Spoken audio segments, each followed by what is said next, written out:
Ko si Franz Castro.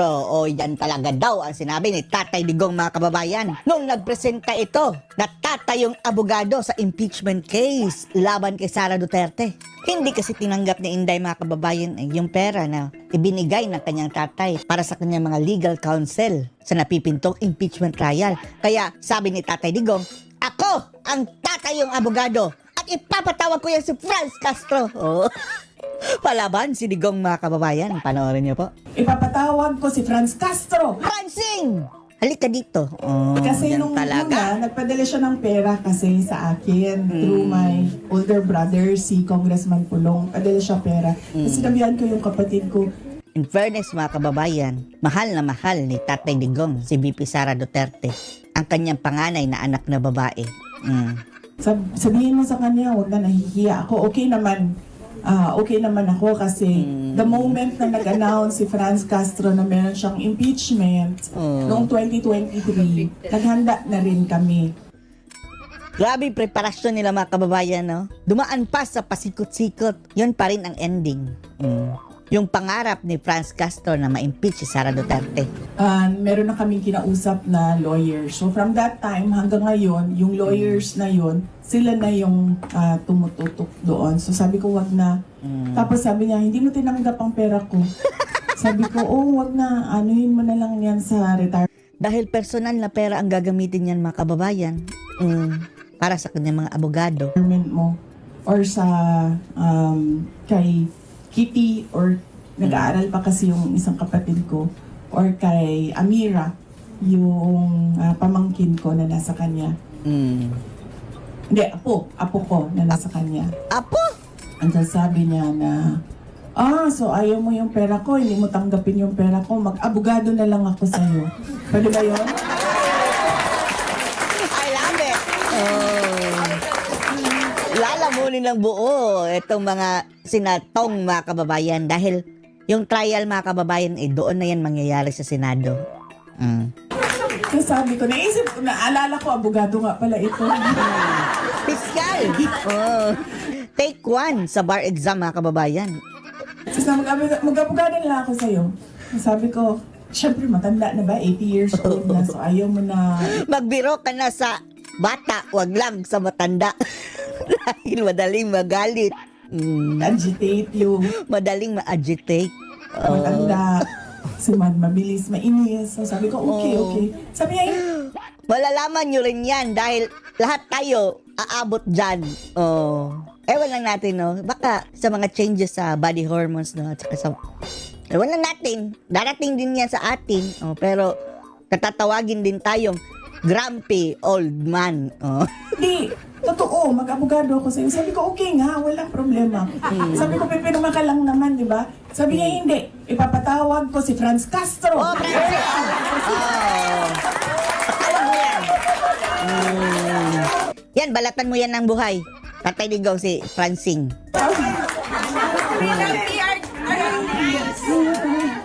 Papatawag sa ganito, papatawag ko sa ganyan.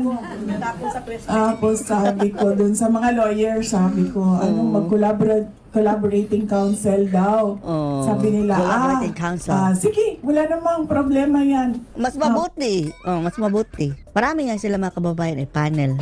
Collaborating counsel. Paghandaan lang natin, sabi ng mga lawyers, yung lagi kong naririnig sa mga kaibigan ko or sa mga kakilala, nangangamusta. Concerns. Yung iba nasi-stress pag nakikita nyo yung Talaga? Kapag binabanatan si Sara, mga mga vlog kababayan. sa YouTube. Hindi lang sa vlog, lalong-lalo na dyan sa mga balita, sa Quadcom. Diyos mio, yung sa Congress, mga kababayan. Kaya hindi na tayo nanonood minsan sa Quadcom, yung mga highlights na lang dahil nakakabwisit. At lalong-lalo na sa mga senior citizen, mga kababayan. Marami ang emotionally affected sa ginagawa nilang pambababoy kay Sara. Di ba namatay yung ni Sara, Tito? Yung matanda na, mga kababayan. Sana nga lang, hindi yun dahil sa sama ng loob, dahil sa nangyayari kay VP Inday. Dahil masakit, mga kababayan, Nasasaktan nga tayo na supporter lang tayo. How much more ang kanyang mga kamag-anak, mga kababayan, mga mahal sa buhay. Nag-aalala. Tapos nag-iisip kung kamusta ako. Lagi meron nangangamusta sa akin.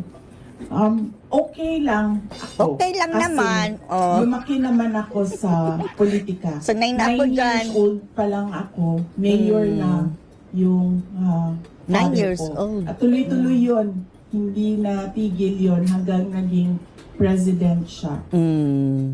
Grabe makapang-atake kasi yung mga kalaban ni Tatay Digong, mga kababayan, yung mga Nograles. Yung tatay ni na Migs at ni Carlo. Ang sama ng bunganga nun, mga kababayan eh. Siya nga ang sumira sa imahe ni Pulong. Nagkakalat ng kung ano-ano na hanggang ngayon, mga kababayan, dinidikit pa rin nila sa pangalan ni Pulong. Kawawa naman si Pulong Duterte, mga kababayan. Si Boy Nograles ang may pakana ng black propagandang iyan. Na ngayon sinasakyan na Trillanes. At kapag noon ganyan din ang politics sa Davao City. May siraan din, black propaganda Black din. propaganda. Lagi sinasabi ng Pati yung mga DDS, mga kababayan, EJK. Si Boy Nograles, yung tatay ng mga Nograles ngayon, mga kababayan, ang isa sa mga nag-i-issue niyan kay dating Pangulong Duterte, nung mayor pa siya. ni former President Rodrigo Duterte sa akin, ni Tatay Digong, lagi niya sinasabi sa akin noon. Ganun talaga ang politika. Ganun Dudungihan talaga. ka ng kalaban mo para magmukha siyang malinis. Sabi niya, they will always paint you Dudungisan black ka. so that they will look white. Wow! Ang maganda lang dito kay dating Pangulong Duterte, mga kababayan, kahit pa anong paninira ang gawin mo sa kanya, hindi siya nagpa-file ng kaso na cyber libel, yung ganyan, libel. Wala. Dahil alam niya, mga kababayan, hindi naniniwala ang tao sa mga paninira na nilalabas ng kanyang mga kalaban. So, yan talaga, paulit-ulit yan noon. Kasi ganun din yung labanan nila, girian nila noon nung contemporary niya sa Davao City politics, former Contemporary. Speaker Prospero Nograles. Nograles! Na ngayon, mga kababayan, ang mga anak naman. Mabuti pa yung ama, mga kababayan yung si Boy Nograles, si Prospero. Bago yun namatay, nakipag-peace yun, kay dating Pangulong Digong. At nag-pledge siya loyalty, mga kababayan, na dadalhin niya sa kanyang hukay ang pagiging loyal ng kanyang pamilya sa pamilya Duterte. Pero apparently, mga kababayan, hindi ginalang yung death wish ng amang Nograles itong kanyang mga anak na sina Carlo at si Migs dahil nasaan ang loyalty? Ngayon, babanggain na nila, mga kababayan, ang mga Duterte. Si Carlo, babanggain dating Pangulong Digong. At si Migs Nograles, si Pulong. At ang sabi, baka financed by Tambaluslos daw, mga kababayan. Di ba billions and billions of pesos ang hawak nilang budget ngayon para sa ayuda? Ipagpalagay na lang natin, mga kababayan, babadgetan niya kada isang botante ng ayuda na 1,000 pesos. 1 billion lang yun. Kayang-kaya ng mga buhaya, mga kababayan. Makakakuha na sila ng 1 million votes na kayang ipanalo ang isang kandidato sa Davao City. Pagka mayor o congressman man. Ayuda. Gayon pa man, pwedeng tanggapin ang ayuda pero duda tayo. Never yung iboboto. Kayo, mga taga Davao City, makatanggap naman kayo ng ayuda dahil ang lakas ng loob, mga kababayan ewan na natin kung saan humuhugot ng lakas ng loob banggain itong mga Nograles, ang mga Duterte sa Davao City. Pinaghuhugutan siguro yung ayuda. Ewan lang natin. Yan ang sabi nila. So kung makatanggap man kayo ng ayuda kapalit ng boto, alam na ninyo ang gagawin nyo. Huwag nyong iboto ang mga Nograles na ito.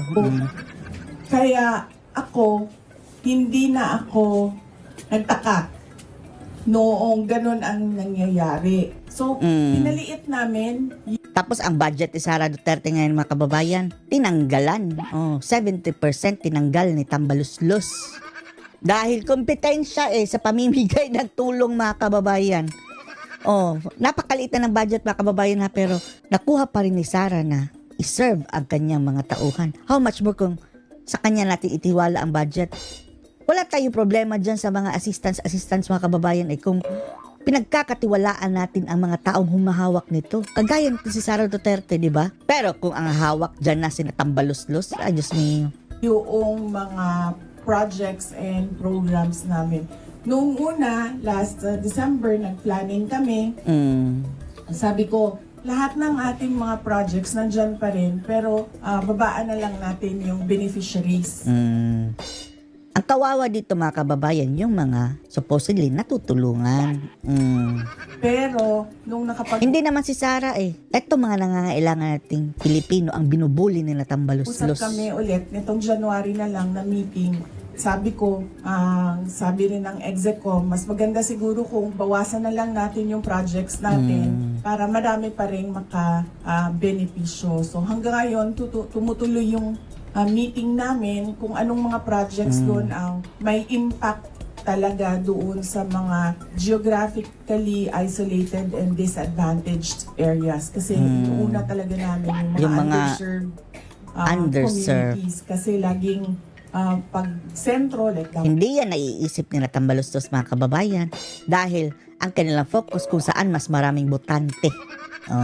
city, madami lang opportunities. Pero yung mga kasikbit ng mga probinsya, mga remote areas, na mga maliliit, yun yung mga kailangan talaga ng tulong. So pinaliit namin at pinakonti namin ang mga projects and programs namin. And siguro by mid-February, ready na kami ulit na mag-roll out ng mga projects and programs sa Office of the Vice President. So tutuloy pa rin. Yung aming mga satellite offices, nandyan pa rin. Meron kami satellite office sa Isabela, satellite office sa Pangasinan, at sa Bicol Region, may satellite offices kami sa Bacolod, sa Cebu, sa Tacloban.